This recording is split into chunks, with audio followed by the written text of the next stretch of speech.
Bismillahirrahmanirrahim. Astaghfirullahaladzim. La ilaha illa huwal hayyul qayyum wa atubu ilaih. Astaghfirullahaladzim. La ilaha illa huwal hayyul qayyum.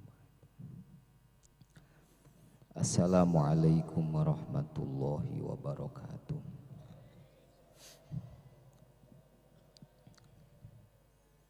Bismillahirrahmanirrahim. Assalatu wassalamu ala rasulillah. Subhanaka la ilma lana illa ma'alamtana innaka antal alimul hakim.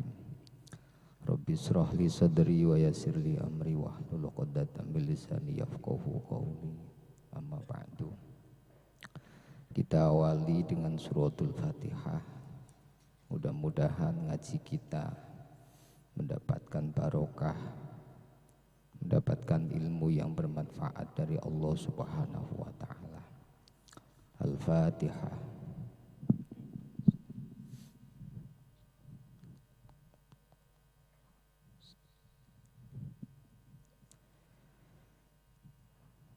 Ila hadratin Nabi Muhammadin sallallahu alaihi wasallam wa alihi wa ashabihi wa ila jami'il anbiya'i wal mursalin wal awliya'i wa syuhada'i wa sholihin wal ulama'il amilin thumma ila syekhuna Muhammad Khalil wa furu'ihi wa nakhusu khususun ila Syekh Muhammad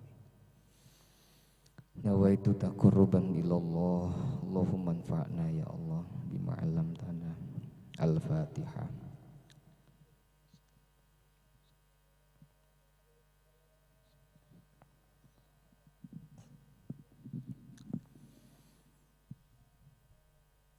Bismillahirrahmanirrahim.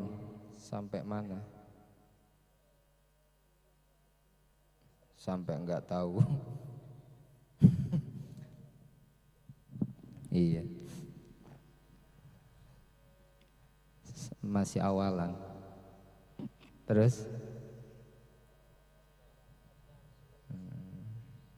Faslul awal sudah. Saya semalam kok sempatnya mendengar sebentar dibacakan Pak Busyro.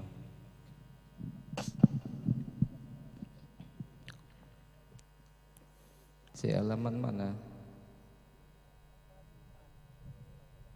Kang Irono sih dengerin jadi. Halaman 4.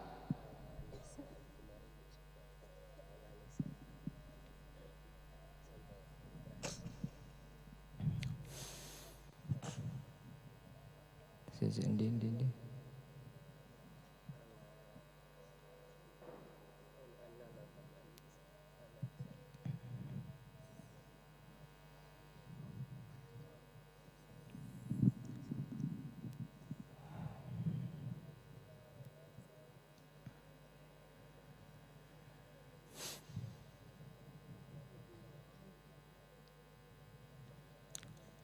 Oh ya wis. Belum mulai sudah ngantuk rek. 5 menit selesai ini kayaknya. Lu amin. Temenan lo ya. Bismillahirrahmanirrahim. Sebelum mulai mumpung saya ingat. Ini motivasinya ngaji Uqudul Jan ini apa rek sebetulnya? Hah? Persiapan. Nikah itu bagian dari ilmu laduni. Nggak usah kursus, nggak usah belajar, itu bisa. Jadi kecerdasan natural yang ada di diri kita itu langsung bisa, nggak usah diajari. Sebetulnya begitu. Dan saya mohon maaf kalau baca kitab ini itu kadang-kadang harus hati-hati karena memang ada beberapa ajaran basic yang klasik yang itu bagi saya perlu dikonstruksi, sebetulnya begitu. Nah, mudah-mudahan nanti sambil jalan kita akan menemukan beberapa titik yang kita memahami tidak secara tekstual tapi ada kontekstualnya, begitu. Bismillahirrahmanirrahim.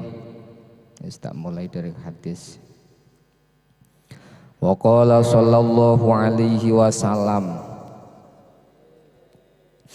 hakul mar'ati 'ala zauji, yakni haknya wanita dan juga otomatis menjadi kewajibannya laki-laki. Dengarkan. Ayyata'amaha idza ta'ima, maka laki-laki wajib menyiapkan nafkah yang berupa makanan. Makan nggak makan bagi wanita nggak boleh, yang penting kumpul. Kalau dulu itu kan makan nggak makan sepenting kumpul. Sekarang nggak makan itu tanggungannya laki-laki. Berani mengambil pilihan untuk menikah berarti wajib hukumnya menyiapkan yang namanya nafkah. Memberi makan yang terbaik, syukur-syukur sesuai dengan seleranya wanita. Kalau sudah begitu Pak, khawatir dia potensi untuk gemuknya semakin cepat. Karena makanannya penuh gizi, vitaminnya cukup, gak apa-apa. Di antara tanda keberhasilan suami adalah tambahnya berat badan istri.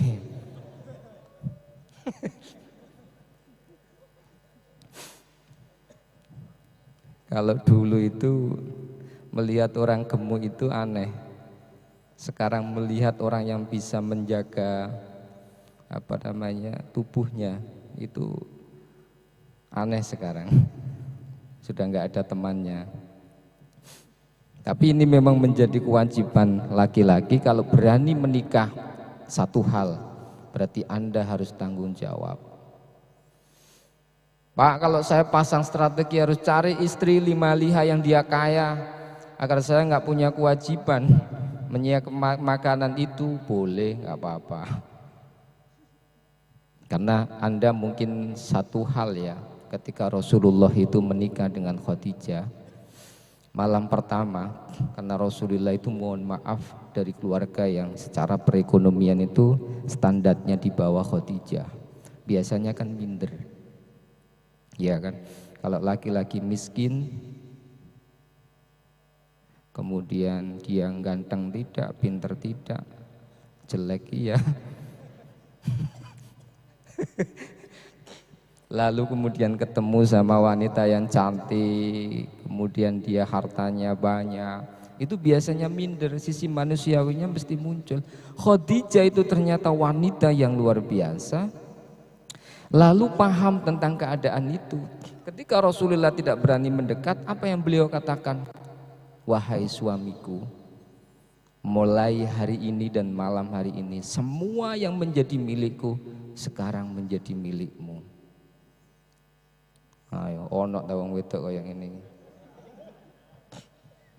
Wis gak ono. Makane aja goleki wis ora enek.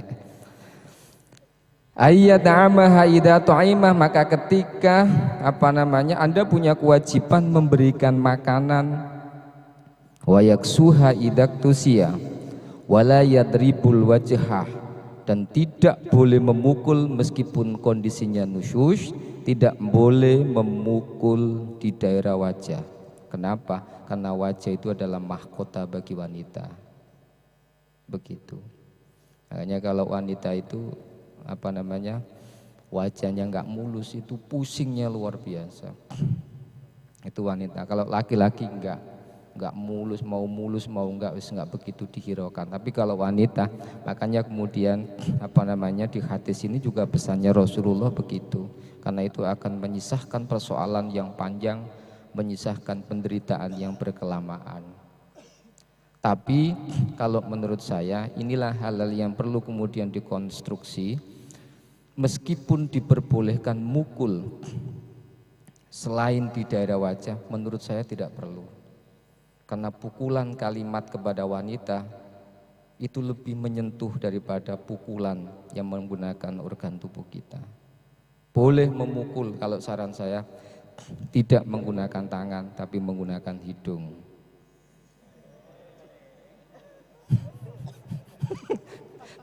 Ini kok loadingnya lama. Setelah saya kasih tahu kok mikir, oh iya, baru ketawa. Enggak Rek, jadi enggak harus ini dilakukan.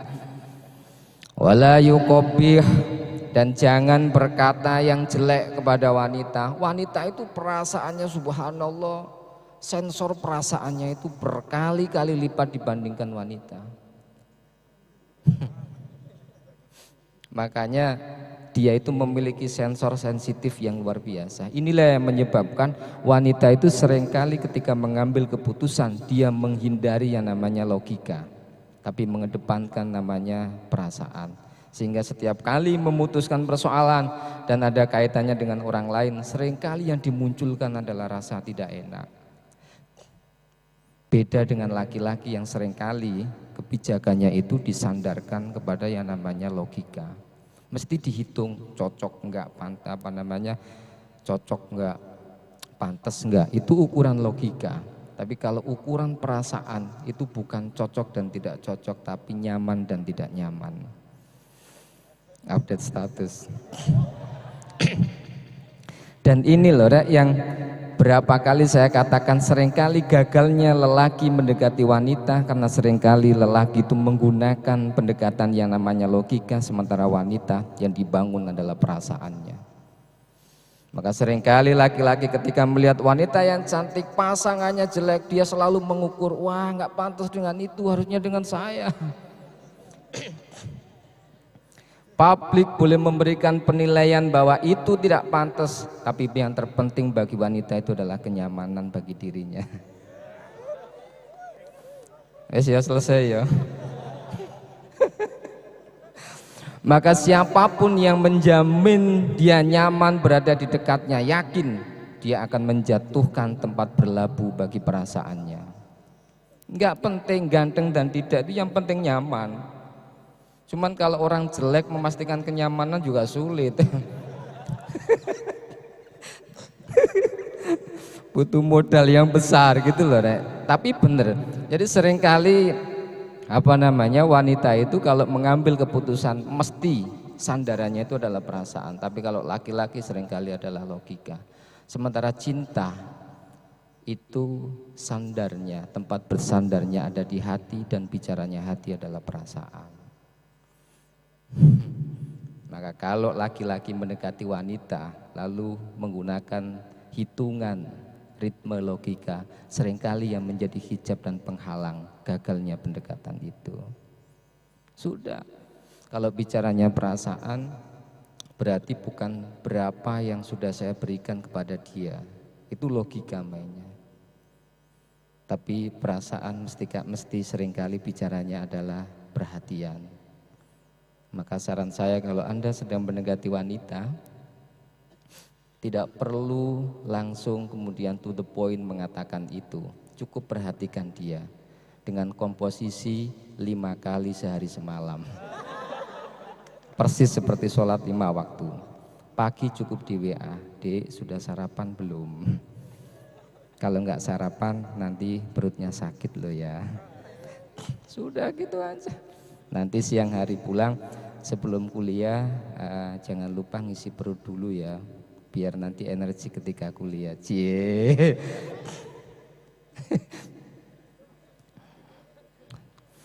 Karena perhatian itu adalah cara yang efektif untuk melululantahkan perasaan wanita. Itu begitu. Wis iki ngaji opo to Rek?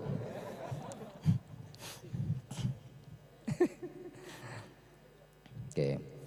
Wala yuqabbih, dan janganlah berkata yang buruk, yang jelek kepada wanita. Serius, perasaan wanita itu sensitifnya luar biasa, beda dengan laki-laki.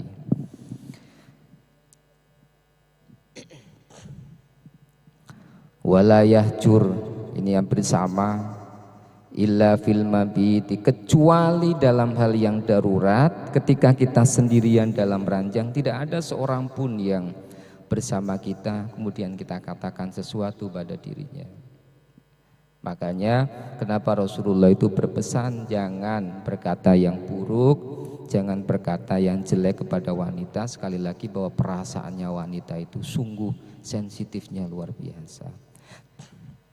Suatu saat saya sudah sekian hari nggak pulang. Waktu itu ke Sulawesi, kemudian maraton roadshow. Ada bunga di belakang rumah itu yang sedang mekar. Itu difoto sama istri saya. Difoto, kemudian dikirim ke saya tanpa kata-kata dan tanpa kalimat. Saya tahu ini adalah perasaan dia saat ini.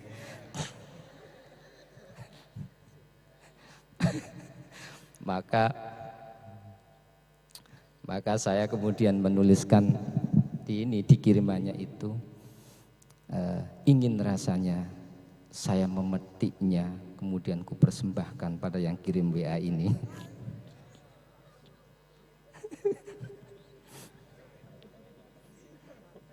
Musak masuk apaan itu, Re?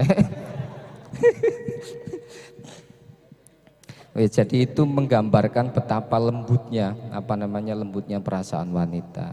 Dan laki-laki memang harus punya modal untuk membangun yang namanya romantisme. Cuman sayang, revolusi industri 4.0 itu merusak yang namanya romantisme di dalam komunikasi. Tadi saya katakan waktu ngaji di BEM itu, kalau revolusi industri 1.0, 2.0 masih banyak orang-orang yang mengalami kerinduan, dan kerinduan itulah yang menyebabkan getaran dalam perasaan dan hatinya, akhirnya intuisinya itu muncul. Tetapi generasi milenial itu tidak lagi merasakan yang namanya kerinduan, tidak ada lagi kerinduan di sana. Padahal kerinduan itu nikmat sesungguhnya. Dan itulah modal yang menyebabkan orang kemudian romantis. Kalau generasi milenial rasa itu flat, rasa itu datar seperti dunia digital. Coba tanya orang tua kamu atau kakak kamu ya, kakaknya jenengan semuanya. Kalau dulu punya teman sekolah atau teman santri, kemudian ada feeling begitu, dekati temannya, kemudian titip salam, salam sama dia ya. Gitu. Itu nunggunya butuh 2 minggu. Nunggu jawaban salamnya itu loh 2 minggu, dan hatinya selalu bergetar.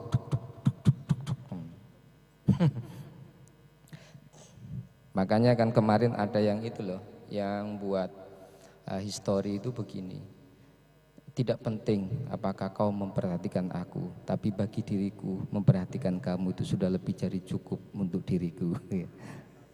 Jadi gitu.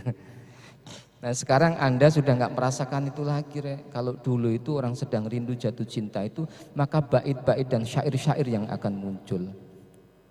Makanya kualitasnya lagu kalau zaman dulu itu luar biasa, mengkisahkan tentang kerinduan dan nuansa kebatinannya itu hadir. Jadi lagu-lagu itu kemudian syair-syair puisi itu luar biasa. Saya tahu hari ini jarak memisahkan kita, waktu juga memisahkan kita.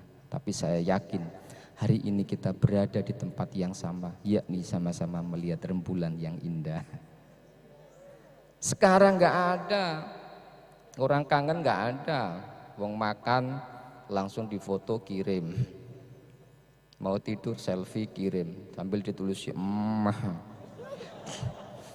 Mana mungkin orang itu akan kangen, itu nggak ada, ya. Sudah nggak ada lagi, hilang semuanya.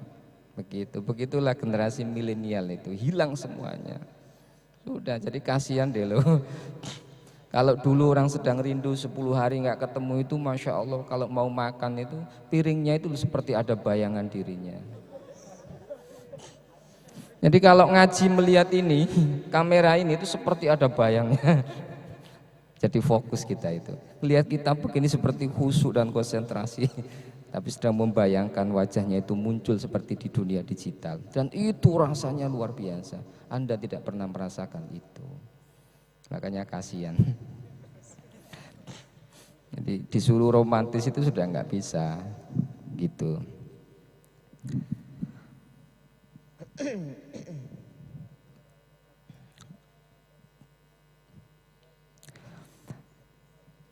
Wa qala sallallahu alaihi wasallam, ayyuma rajulin tazawwaja imra'atan ala ma qalla minal mahri aw kathura laisa fi nafsi ay fi qalbihi ayyudi ilaiha haqqaha khoda'aha famata walam yu'di ilaiha haqqaha laqiyallahu yaumal qiyamati wa huwa zan.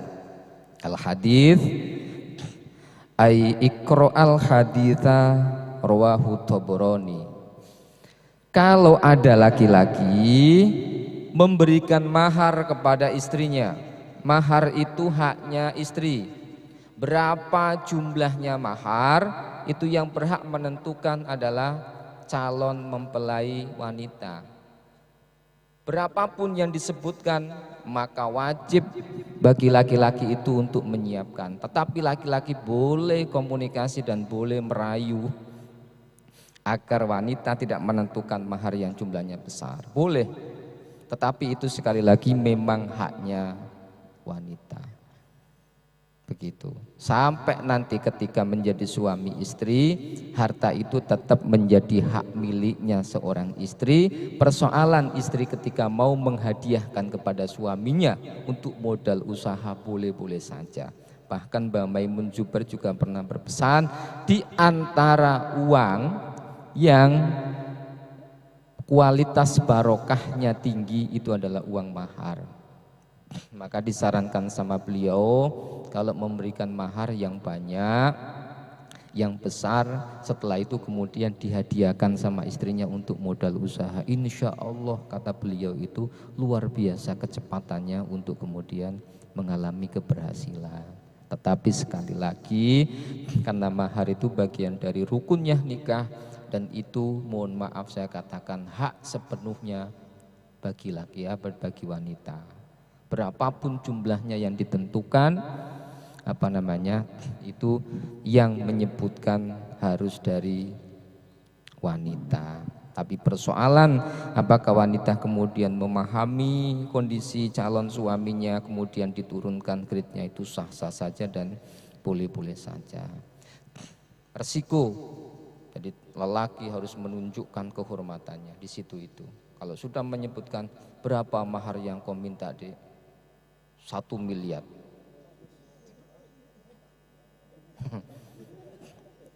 Mohon maaf, boleh ditawar?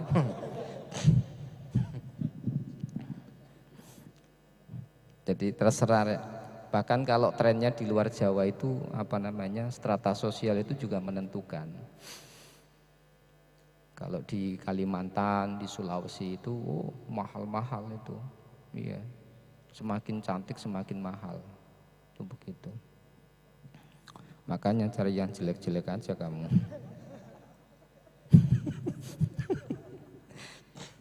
Tapi biasanya akan nanti di akhir-akhir juga akan dijelaskan bahwa wanita yang baik juga tidak akan memberikan beban di luar kemampuan calon suaminya.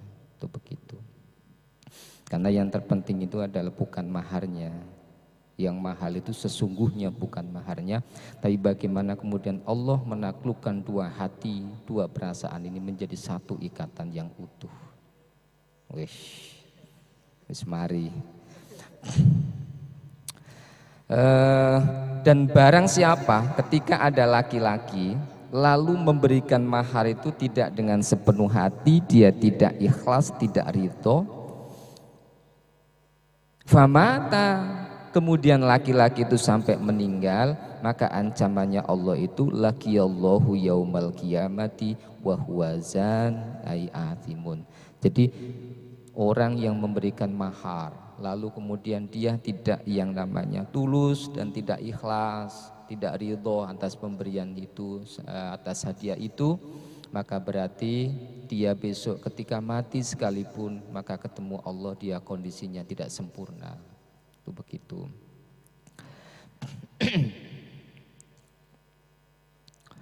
Cocok ya kalau kayak gini ini ya. Maksudnya ben laki-laki ini juga mikir itu, enggak cuma mikir nikah gitu, tapi ada resiko yang harus kemudian disiapkan. Qala sallallahu alaihi wasallam, inna min akmalil mu'minina, sesungguhnya di di antara paling sempurnanya orang mukmin. Apanya imanan, keimanane yaitu ahsanuhum khuluqa bi fi'lil fadail. Okay. Inna min akmalil mu'minina imanan, maka ukuran kesempurnaan bagi orang mukmin, bagi kita semuanya, keimanannya itu adalah ahsanuhum khuluqa. Semakin bagus perilakunya, semakin bagus karakternya, semakin baik moralitas dan akhlaknya, maka berarti keimanannya itu semakin sempurna. Maka moralitas dan akhlak itu berbanding lurus, bergaris lurus dengan yang namanya kualitas keimanan. Kalau sudah begitu, maka dia pasti akan menjadi lelaki yang ketika memimpin wanita, ketika memimpin keluarga, justru akan yang saya katakan tadi itu, yakni benar-benar akan mendamaikan. Wa altofahum ay arfaqahum bi ahlihi, dan juga lemah lembut kepada keluarganya. Jangankan berkata kasar, saya itu di rumah merintah ke istri aja nggak pernah, apalagi istri saya ke saya, malah nggak pernah merintah sejak 2011. Sebelumnya pernah karena nggak tahu ilmunya. Maka harmonisasi di dalam keluarga itu sebetulnya bukan karena kurangnya cinta, tetapi karena kurangnya ilmu tentang cinta. Kalau modal tentang cinta itu sudah penuh semuanya.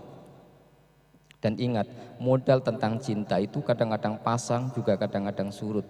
Bahkan juga seperti saving yang ada di bank, kadang-kadang saldo tambah, kadang-kadang kemudian defisit. Defisit ketika Anda punya problematika, punya masalah yang datang biasanya defisit. Tetapi Anda ketika bijaksana menyelesaikan itu, maka akan kembali pasang seperti sedia kala. Maka semakin kita memiliki keterampilan yang namanya lembut kepada keluarga, lembut kepada istri, kepada anak-anak, ketika ada masalah juga kita bisa menyelesaikan persoalan itu dengan cara yang terbaik, dengan penuh kelembutan, maka saldo-saldo cinta yang tadi pasang itu akan kembali tumbuh, bersemi, dan akan kembali muncul ke permukaan seperti laut yang sedang pasang kembali. Setiap kali Anda punya masalah, jangankan dengan istri, dengan pacar aja ketika Anda punya masalah, lalu pacar Anda tidak bisa menyelesaikan persoalan itu, pasti akan menyisakan persoalan dan masalah. Tetapi ketika Anda bijaksana menyelesaikan masalah dan persoalan, maka dia akan semakin nyaman dan cinta itu akan tetap stabil berada pada dirinya. Dan ini semuanya diantaranya adalah butuh yang namanya keterampilan di dalam ilmu tentang cinta itu.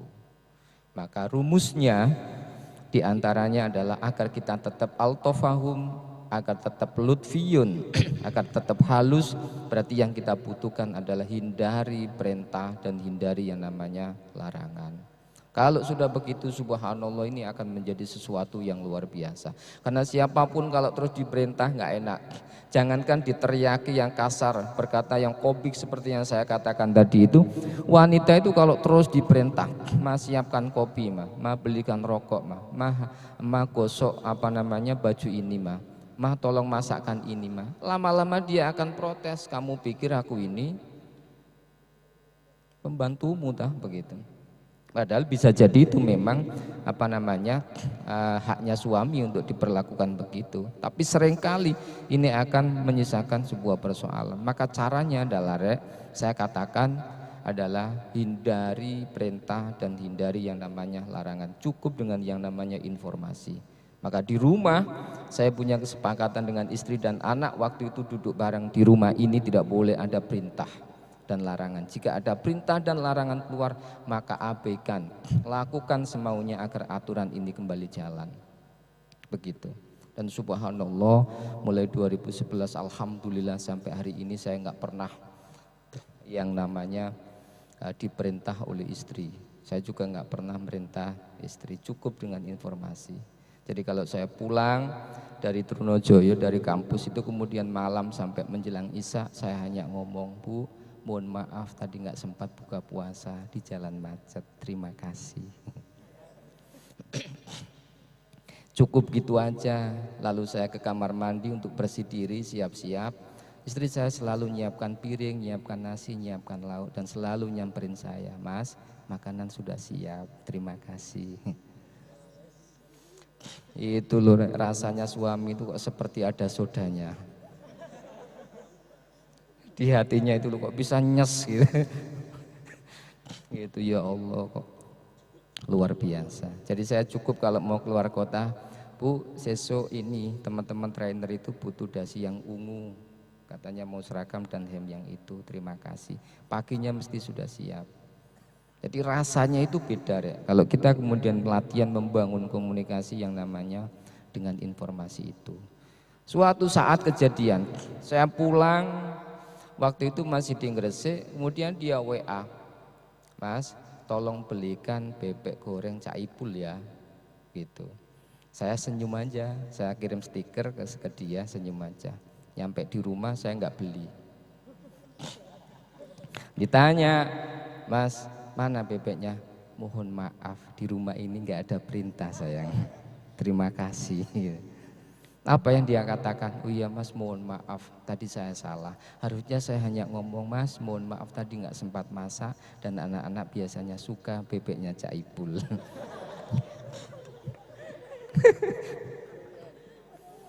Iya, itu cukup dengan informasi, gitu. Oke ya. Jadi kalau kita pengen halus pada keluarga seperti yang dilakukan oleh Rasulullah, sebetulnya modal tentang cinta itu cukup, tapi modal yang dibutuhkan adalah ilmu tentang cinta dan komunikasi. Itu begitu. Yang ini gak mari-mari rek kita berek.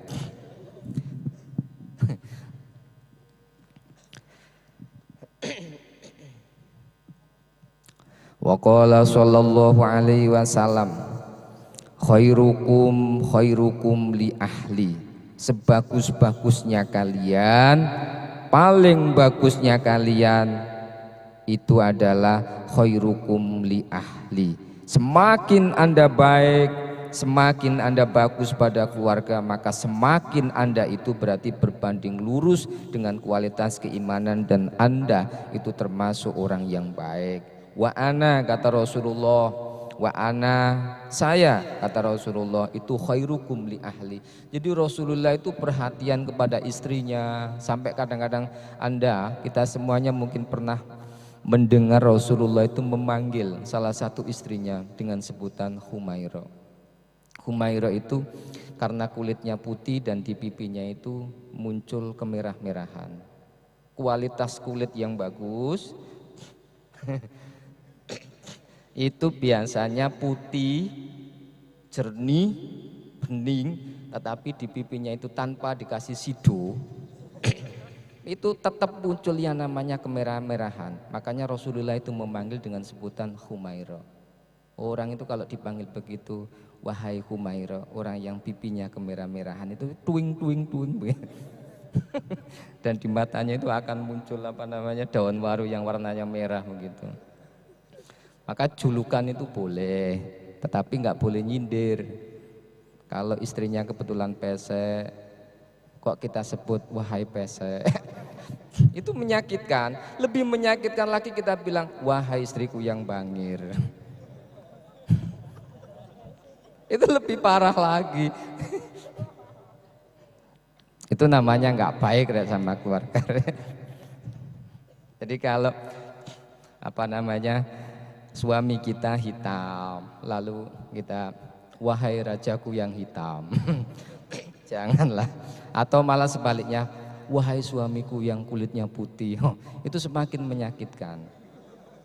Apalagi sampai bilang, wahai satria baja hitamku.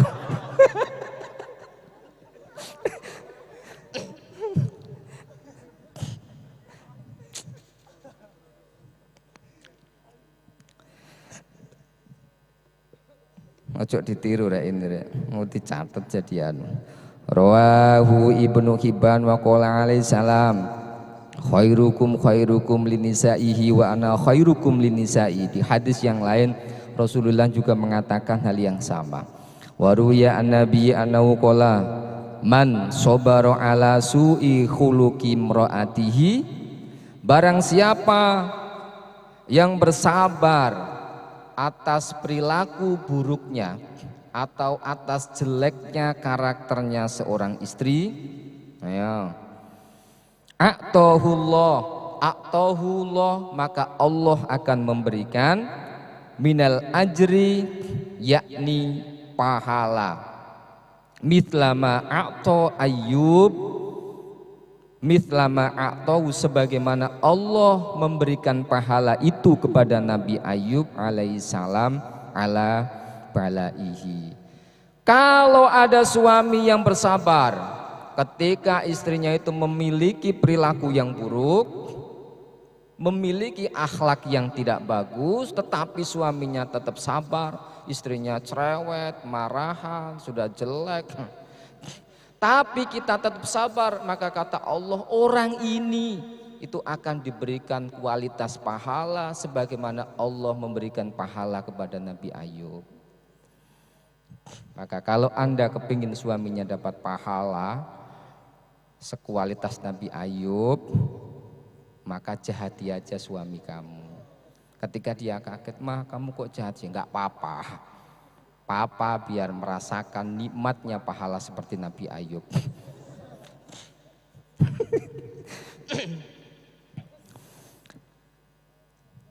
Fallah ibtalahu bi arba'ati umurin. Kenapa? Karena Allah itu ternyata menguji kepada Nabi Ayub itu ada 4 perkara, 4 persoalan, yakni fakida malahu, Allah mencabut semua harta kekayaannya Nabi Ayub, wa waladahu, dan juga putra-putranya, wa tamziku jasadihi, dan jasadnya Nabi Ayub, kulitnya Nabi Ayub itu diberikan penyakit yang menyebabkan orang kemudian pada jijik melihatnya.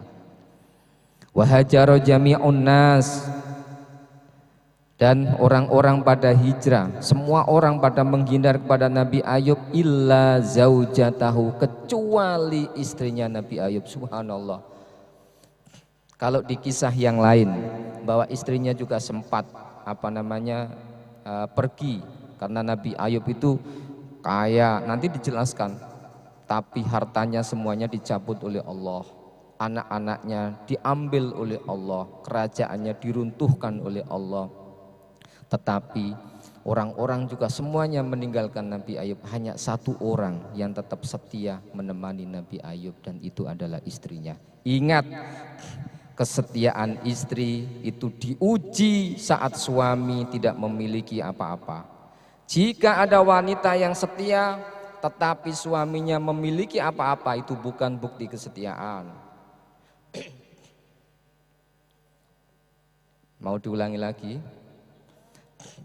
Tetapi sebaliknya, bukti kesetiaan suami kepada istri itu teruji dan terbukti ketika suami memiliki apa-apa. Maka kalau ada suami yang kaya, lalu dia tetap setia karena menganggap bahwa kesetiaan itu adalah pilihan, bukan karena tidak memiliki kesempatan untuk memilih, berarti sesungguhnya memang dia tipologi yang setia. Tetapi kalau ada lelaki yang setia kepada istrinya karena kondisi perekonomiannya sedang jatuh dan dia nggak punya apa-apa, sesungguhnya itu bukan bukti kesetiaan bagi suami kepada istri. Sebaliknya, jika ada istri yang tetap bertahan pada kesetiaan ketika posisinya suami itu sedang jatuh, perekonomiannya jatuh, karirnya jatuh, berarti sesungguhnya dia memang tipologi yang setia. Jika ada wanita yang mengatakan dia setia pada suaminya, tetapi suaminya mencukupi semuanya, kondisi perekonomiannya bagus, bisnisnya lancar, karirnya juga bagus, dan dia mengatakan setia pada suaminya, itu bukan ukuran kesetiaan. Makanya kesetiaan wanita itu diuji ketika suami tidak memiliki apa-apa. Dan kesetiaan lelaki itu diuji ketika wanita tidak pakai apa-apa.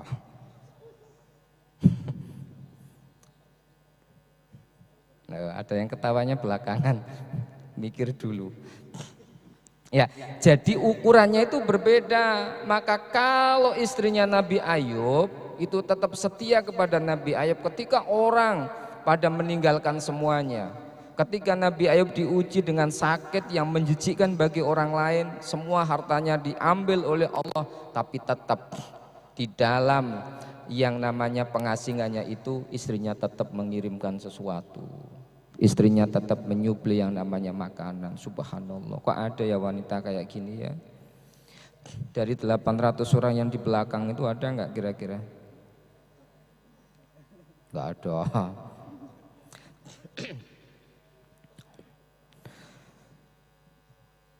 Illa zaujatahu fa innahu kana lahu min asnafil mali ibili wal baqari wal ghanami wal fil wa himarin wa kana lahu khamsami'atin fidanin yadba'uha khamsumi'atin abdin likulli abdin imra'atun wa waladin.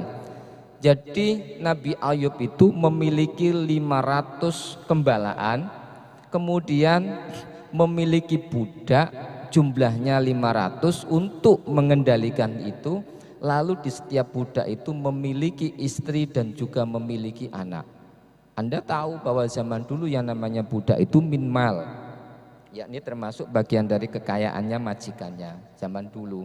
Maka boleh, kalau dulu itu budak kemudian dijual itu boleh-boleh saja karena itu bagian dari konsep harta. Jadi ini ibarat raja sebetulnya. Wa kana ma'ahu thalathata nafarin qad amanu bihi wa kanu kahaula'i wa kana iblisula yahjibu an syai'in minas samawati fayaqafu fihinna haitsuma arada. Sholatal malaikati ala ayyubi.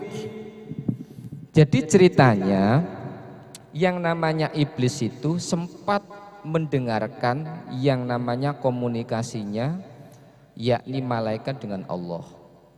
Waktu itu Allah memuji yang namanya Nabi Ayub, fa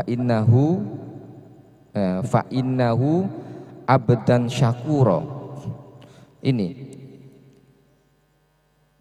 Ilahi, wahai Tuhanku, nadortu, saya melihat fi abdika, ada satu hambanya panjenengan Ayub yang namanya Nabi Ayub, fawajadtuhu, maka saya menemukan dia itu syakiron, yakni termasuk hamba yang selalu bersyukur kepadamu ya Allah, hamidan, dan terus membaca tahmid, ala walau ibtalayu la roja'a an syukrika wa ta'atik faqala Allahu lahu intolik faqad. Jadi yang namanya iblis itu kemudian membuat satu penawaran kepada Allah. Wahai Allah, ya wajar kalau Nabi Ayub itu bersyukur karena hartanya banyak, istrinya juga cantik, anak-anaknya juga soli-soli, ya wajar dia juga sehat. Kalau seandainya kita uji lalu tetap bersyukur, baru kemudian dia termasuk hamba yang bersyukur. Tawaran ini loh ternyata sama Allah kemudian disetujui.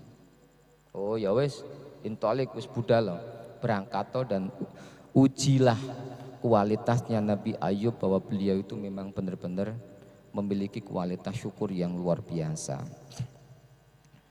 Oke.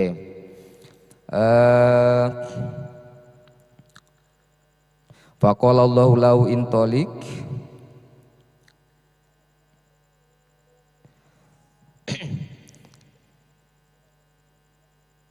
wa jama'a afarita syayatin. Lalu kemudian yang namanya iblis tadi itu mengumpulkan jin, ifrit dari jenis setan dan juga jin, wa qala lahum qad salatu ala mali ayyubin wa qala lil ifrit minha ital ibila wa ra'atiha fakhraqaha. Jadi akhirnya kemudian yang namanya jin ifrit itu bagi tugas, kemudian yang namanya Nabi Ayub itu diuji, semua harta kekayaannya dihanguskan. Kemudian yang namanya kambing-kambingnya tadi, gembalaannya tadi itu juga dihilangkan. Bahkan anaknya yang berada di rumah itu masuk ke dalam rumah, kemudian dikasih gempa sampai anaknya itu kemudian meninggal lagi. Tapi apa yang dikatakan oleh Nabi Ayub, subhanallah, beliau tetap bilang, alhamdulillah, semuanya itu adalah titipannya Allah dan hari ini diambil oleh Allah, berarti saya tidak punya tanggung jawab lagi kepada amanahnya Allah. Coba, berarti beliau itu menggunakan konsep seperti juru parkir. Juru parkir itu mobilnya ganti-ganti, tapi karena meyakini dan merasa itu bukan miliknya, ketika ada orang yang mengambil justru malah juru parkir itu senang. Kalau kita menganggap bahwa itu adalah milik kita, maka nggak mungkin yang namanya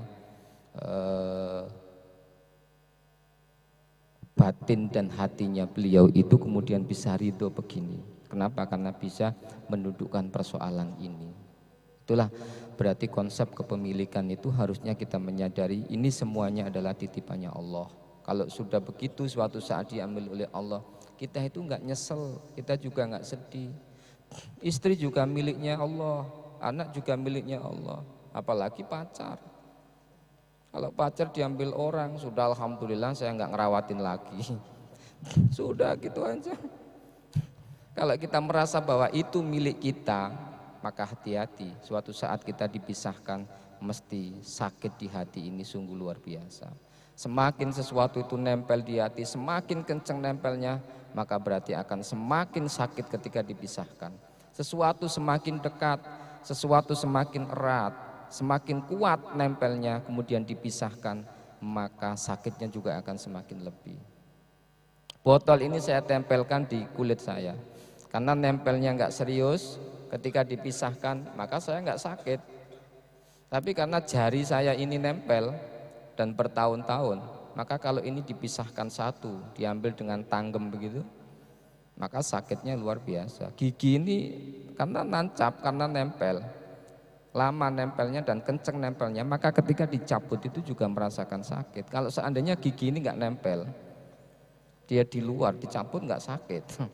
Maka ini sebetulnya Nabiullah Ayub itu diuji oleh Allah, tetapi harta itu tidak pernah dimasukkan di dalam hati.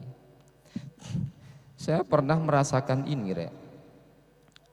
Nasihat yang sampai hari ini itu saya pegang. Ini berkaitan dengan keluarga juga. Istri saya itu kan berulang kali merasakan ujian yang karena perjuangan. Ujian karena perjuangan sehingga bertahun-tahun mengalami yang namanya keterbatasan. Jarang seperti istri saya itu, jarang sekali. Sejak menikah kemudian dia membantu saya untuk berjuang, membangun lembaga, membangun yang namanya MTS Full Day. Maka setiap sesuatu yang saya dapatkan kemudian saya tasarufkan ke yang namanya lembaga itu, nggak pernah kemudian diprotes, nggak pernah kemudian dihujat, subhanallah. Tapi setelah saya keluar, kemudian Allah itu menyiapkan rizki yang skalanya lebih besar, saya pernah tergoda sekali. Sampai kemudian berpikir, sudahlah, yang saya dapatkan ini memang obsesinya untuk keluarga begitu. Tapi suatu saat saya ketemu seorang kiai, dia itu sepertinya makomnya makrifat au mukasyafah. Saya setelah ngisi di SMK-nya, kemudian ditimbali. Ketika ditimbali itu, lalu beliau bilang, Syekh, barang dunia itu, barang dunia itu ora oleh dilebokno nanggone ati, tapi oleh dicekel nanggone tangan. Aku mikir, yang kedua, istri dan anak itu barang dunia. Begitu. keluarga kita itu sesungguhnya adalah barang dunia. Maka tidak boleh nancap terlalu dalam di hati. Yang terpenting adalah kita melakukan kewajiban dan hak kita. Sudah, itu aja. Karena meyakini bahwa semuanya itu adalah miliknya Allah, sehingga suatu saat kalau diambil itu kita nggak sakit. Maka ini konsepnya sebetulnya kalau di Ihya itu adalah tawasud, yakni posisinya tengah-tengah. Jadi nggak terlalu, maka cinta pada keluarga, pada istri itu boleh, tapi jangan terlalu, tawasud aja. Benci pada orang lain juga jangan terlalu, karena akan menyebabkan kita nggak sportif dan nggak adil. Cukup berada di tengah saja, yakni yang namanya tawasud. Nah, ternyata Nabi Ayub itu juga memegang konsep dan prinsip itu, sehingga ketika semuanya diambil bisa yang namanya melewati ujian itu. Enggak cukup ketika anaknya diambil, ontanya semuanya dan semuanya diambil, tapi tetap aja Nabi Ayub tetap alhamdulillah. Yang terakhir iblis itu kemudian naik lagi. Ya Allah, ujiannya belum cukup. Apa maksudmu? Ya masih kurang. Oh ya wes. Maksudmu saya akan datang lagi ketika Nabi Ayub sholat. Saya akan masuk melalui rongga hidungnya, kemudian saya tebarkan yang namanya racun melalui angin dan menyebabkan dia gatal. Maka saat itulah diizinkan lagi sama Allah. Loh kok iso ya Gusti Allah itu terus mengizinkan begitu? Ya karena sebetulnya sudah melihat kualitasnya Nabi Ayub sehingga memastikan itu dilakukan beneran. Ya Allah, setelah dilakukan selesai sholat, Nabi Ayub itu langsung di badannya ini gatel, dikukur sampai kukunya ini juga lepas semuanya. Saat itulah sampai kemudian menderita sakit yang menyebabkan orang-orang itu jijik melihatnya. Tapi tetap aja beliau meyakini bahwa ini semuanya adalah dari Allah dan miliknya Allah. Dan satu-satunya yang masih tetap mendampingi dan tetap setia itu adalah hanya istrinya. Semua umatnya kabur, subhanallah. Tapi karena Nabi Ayub itu kemudian melewati ujian itu semuanya, akhirnya semuanya dikembalikan, hartanya dikembalikan, kesehatannya dikembalikan, anak-anaknya diganti. Ini sungguh luar biasa. Maka pahalanya Nabi Ayub yang melewati 4 hal ujian itu loh, cukup bagi Anda yang laki-laki ini bersabar ketika menghadapi istri yang cerewet, istri yang kebetulan akhlaknya tidak bagus, dan ternyata Anda sabar, pahalanya sama persis dengan Nabi Ayub yang melewati ujian 4 hal itu. Enak apa ora?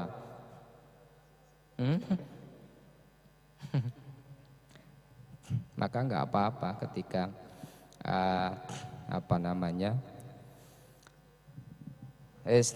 tak lanjut rek biar cepat. Jam berapa rek? Dah selesai dah rek? Oh ya wis. Cerita berikutnya itu sebetulnya enggak, saya hanya pengantar aja untuk pertemuan selanjutnya. Cerita berikutnya itu mengkisahkan 2 hal. Yang pertama adalah bagaimana Umar itu dimarahi habis-habisan oleh istrinya dan ternyata diam 1000 bahasa. Umar yang begitu galak, orang itu kalau jangankan melihat Umar, mendengar dan membaca tulisan namanya saja, setan itu sudah enggak berani. Makanya seringkali ada tulisan Umar Al-Faruq. Itu karena dulu itu kalau pintu ditulisi itu, setan itu sudah enggak berani. Jadi kalau mengingatkan gubernur cukup tulang digarisi seret lurus itu sudah semuanya enggak akan berani yang namanya korupsi. Jadi kalau Umar itu sedang khutbah membawa pedang, ittaqullah. Ittaqullah begitu, pedangnya diginikan, semaput semuanya orang-orang itu. Enggak ada yang berani. Lo giliran di kisah ini itu ternyata suatu saat sahabat datang pengennya curhat tentang istrinya dan mendengarkan bagaimana Umar itu dihujami oleh istrinya, dikata-katai oleh istrinya, cerewetnya luar biasa. Dan akhirnya Umar itu kemudian diam 1000 bahasa. Kisah yang kedua, ada seorang laki-laki yang dia memiliki kesaktian mampu menaklukkan yang namanya harimau. Itu gara-gara istrinya juga cerewet. Istrinya juga min su'i khuluqih begitu. Maka semakin istri itu jahat, semakin istri cerewet, satu, menyebabkan suaminya dapat pahala kualitasnya seperti Nabi Ayub, dan juga menyebabkan suaminya itu memiliki kesaktian seperti yang ada di kitab ini. Jadi mudah-mudahan kajian kita bermanfaat. Mudah-mudahan kita semuanya disetel oleh Allah menjadi pribadi-pribadi yang memiliki akhlakul karimah. Al-Fatihah.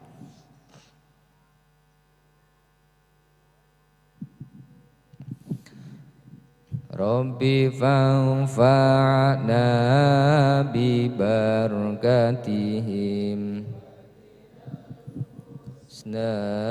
bi hurmatihim wa amitna fi tariqatihim wa mu'afatihim minal fitani rabbi bi barakatihim wa dinal husna bi hurmatihim wa amitna fi tariqatihim wa mu'afatihim minal fitani rabbi Allahumma ya Allah, ya Allah, Allahumma alimna bima yanfa'na wanfa'na bima 'allamtana waj'alna min ibadika sholihin ya Allah. Allahumma inni as'aluka wa tawajjahu ilaika bi nabiyyina Muhammadin ya Muhammadin ya tawajjahu ila rabbil hajati ya Allah. Assalamualaikum warahmatullahi wabarakatuh. Allahumma shalli ala Muhammad.